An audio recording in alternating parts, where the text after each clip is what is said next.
નમસ્તે મિત્રો, આપણે આજે આ વિડીયોમાં એક ખૂબ જ કામની વસ્તુ જોવાના છે અને ખૂબ જ બેઝિક છે. એમાં વાત કરવાની છે આપણે 7-12 વિશે અને 8 આના દાખલા વિશે. હવે ઘણીવાર આપણે એક મિસ્ટેક કરતા હોય છે કે 7-12 જ્યારે કાઢવાનો હોય ત્યારે આપણે ખાતા નંબર કહી દેતા હોય છે, અને જ્યારે ખાતા નંબર કાઢવાનો ત્યારે 7-12 એટલે કે બ્લોક નંબરનો આપણે જે નંબર આપતા હોય તે આપી દેતા હોય છે. તો આપણે બંને વચ્ચે શું ડિફરન્સ છે તેની વિશે આપણે આ વિડીયોમાં જોઈએ. તો હવે તમે જે ખાતા નંબર એમ કરીને કહો છો તો તેમાં તમારા જે કોઈ પણ ખેડૂત મિત્રો હશે તો તેમાં અલગ અલગ ખેડૂત મિત્રોના નામ હશે, તેમની પોતાની એક ખાતા વહી હશે. અને તમારે જે 7-12 એમ કરીને કહે છે તો તેમાં તમારા બ્લોક નંબર હશે, તો તે બ્લોક નંબરમાં તમારા જમીનની વિગતો હશે.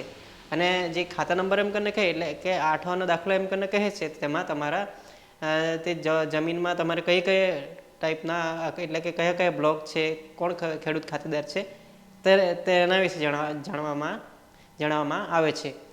તો આપણે આ બંને વિશેનો ડિફરન્સ સમજીએ. તો સૌથી પહેલાં તો આપણે એનો એક મેપના આધારે આપણે જાણીએ. ધારો કે તમારી પાસે કોઈ ગામ છે, જેમ કે અહીંનું જે ગ્રામ લઈએ તો એક પ્રતાપનગર છે. પ્રતાપનગર નામનું આ એક ગામ છે. તો તે પ્રતાપનગરનો જે ગામ છે તેમાં તમારો એક જમીનનો નકશો છે, પ્રતાપનગરનો એક નકશો છે. આ ટાઈપનો એક નકશો છે, બરાબર છે. હવે તમારે કોઈ એક ધારો કે 4 ખેડૂત ખાતેદાર છે, જેમના નામ છે 1 છગનભાઈ, 2 મગનભાઈ, 3 રમેશભાઈ અને 4 મોહનભાઈ.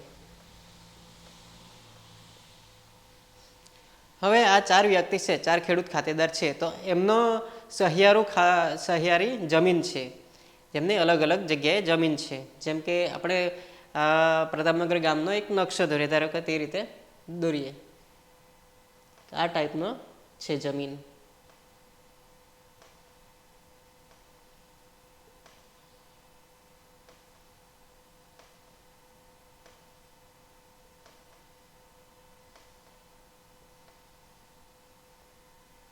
આ પ્રકારની નકશો છે જમીનનો. હવે અહીં અલગ અલગ જે ખેડૂત ખાતેદાર હશે તેમના અલગ અલગ જમીનના ટુકડા હશે. જેમ કે આ 1 નંબર,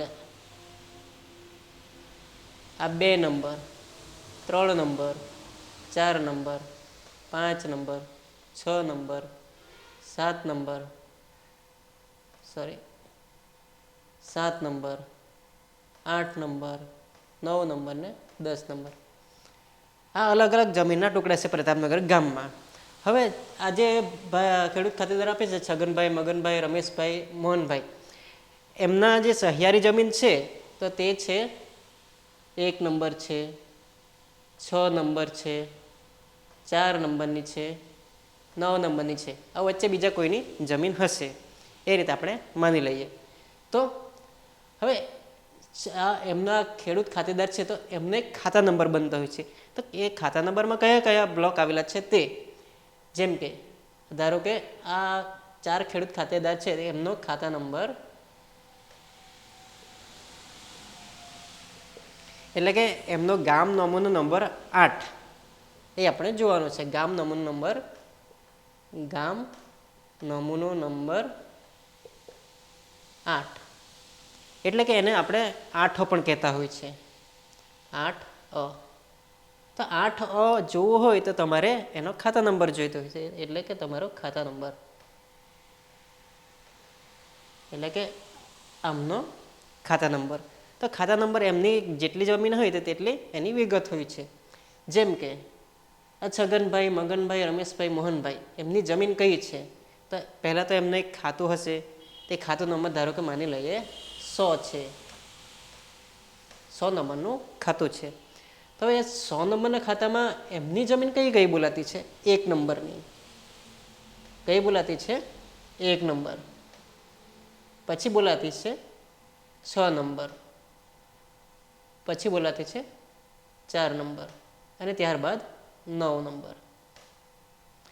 આ એમની જમીન છે, એમનો ખાતા નંબર પરથી આ તમારો આઠો કહેવાય. આઠો માટે એટલે ખાતા નંબર લખાશે. અને આ તમારી જમીનના અલગ અલગ જગ્યાએ ટુકડા છે. કેમ અલગ અલગ જગ્યાએ ટુકડા છે? કારણ કે આ સેપરેટ છે. અહીં પણ સેપરેટ છે. અહીંયાથી બીજા કોઈની જમીન છે. આ જમીનનો ટુકડો છે તો અહીંથી બીજા કોઈની જમીન છે. ત્યારબાદ આ જમીનનો ટુકડો છે એટલે અહીં બીજા કોઈની જમીન છે. અને આ જે ટુકડો છે તે અલગ જમીન છે. ધારો કે સાથે જ હતે તો ધારો કે આ 5 નંબરની હતે તો પછી આ આખો જેમ બ્લોક થઈ ગયેલો હતો ને એટલે એ ટોટલી એક જ બ્લોક થઈ ગયેલો હતો. એટલે એટલા માટે આ બીજા કોઈની જમીન છે એટલા માટે આ એમનો સર્વે નંબર અલગ બનેલો છે. બ્લોક નંબર અલગ બનેલો છે. સર્વે નંબર અને બ્લોક નંબર બંને એક જ છે. હવે આપણે જોયું કે આ ચારે ચાર ખાતેદાર સહિયારો ખાતેદાર છે તો તેમના અલગ અલગ જમીનના ટુકડા છે 1, 4, 6, 9.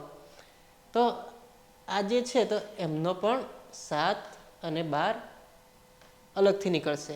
એમનો પણ 7 અને 12 અલગથી નીકળશે. એમનો પણ 7 અને 12 અલગથી નીકળશે. એટલે કે આ બંનેનો 7, 12 આ અલગથી એનો નીકળશે. આ રીતે થતો હોય છે. આ એક ખાતા નંબર અને સર્વે નંબર એટલે કે બ્લોક નંબર. એટલે કે તમારા જે 8નો જે દાખલો હોય એટલે કે ગામ નમૂનો નંબર 8 અને ગામ નમૂનો નંબર 7 કહેવાય અને 12 કહેવાય. એટલે ગામ નમૂનો નંબર 7, ગામ નમૂનો નંબર 12. આ રીતે 7, 12 કહેવાતો હોય છે અને 8નો દાખલો કહેવાતો હોય છે. હવે કોઈક વાર એવું થતું હોય છે કે છગનભાઈ, મગનભાઈ, રમેશભાઈ અને મોહનભાઈ, એમાંથી છગનભાઈ કહે છે કે મારે તો 2 ખાતા નંબર છે. એમાં પણ મગનભાઈ કહે છે કે મારા પણ 2 ખાતા છે. રમેશભાઈ કહે છે કે મારા પણ 2 ખાતા નંબર છે. તો એવું કેવી રીતે થઈ શકે છે? ધારો કે આ એક તો 100 નંબરનું ખાતું છે. તો હવે એમાં એવું થઈ છે કે છગનભાઈ, મગનભાઈ, રમેશભાઈ એમનું બીજી જમીન પણ છે, પરંતુ આ મોહનભાઈનું નામ નથી. તો આ 3નું ખાતા તો છે જ. છગનભાઈનું છે, ત્યારબાદ મગનભાઈનું છે, રમેશભાઈનું છે. 3ના નામ છે પરંતુ મોહનભાઈનું નથી. તો તેવા કેસમાં એવું થતું હોય છે કે એમનો પણ અલગથી ખાતા નંબર બનતો હોય છે 101. હવે એ 101માં કોઈ બીજી જમીન હોય છે. આ રીતે હોય છે. તો આ જમીનમાં એમના નામ બોલાશે. તેમાં મોહનભાઈનું નામ નથી હોતું. કારણ કે મોહનભાઈનું નામ પણ હતે તો એ બંનેનો એક જ ખાતા નંબર, આ જેટલી પણ જમીન છે તે એક જ ખાતામાં થઈ ગયેલી હતી. તો આ પ્રકારે ખાતા નંબર અને સર્વે નંબર તમે ડિફરન્ટ કરી શકો છો.